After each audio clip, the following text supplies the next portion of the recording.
আমি রুমকির ছোট্ট কিচেনে রুমকি। আজকে বানাবো সিলভার কাপ মাছের ঝোল। সিলভার কাপ মাছের ঝোল বানানোর জন্য সবার প্রথমে আমি লবণ,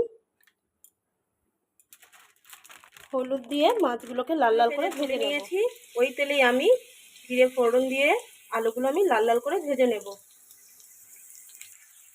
আলুগুলো আমি ভেজে নিয়েছি। এবার আদা, জিরে আর কয়েকটা শুকনো লঙ্কা আমি বেটে রেখেছিলাম, সেটা দিয়ে দেবো। মশলাটা একটু আমি ভাজা ভাজা করে নিয়েছি। এবার আমি পেঁয়াজ বাটাটা দিয়ে দেব।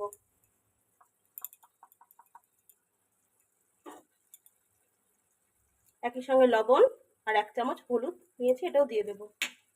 এবার ভালো করে আমি কষিয়ে নেব। এবার আমি পরিমাণ মতন জল দিয়ে দেব।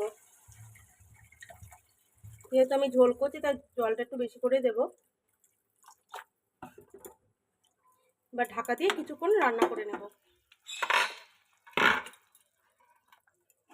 মাছগুলো এবার আমি দিয়ে দেব। আবার 2 মিনিট আমি রান্না করে নেব।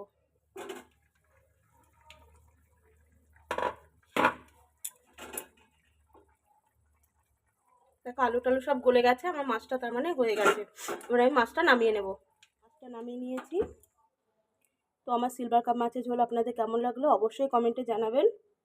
আজকের জন্য টাটা।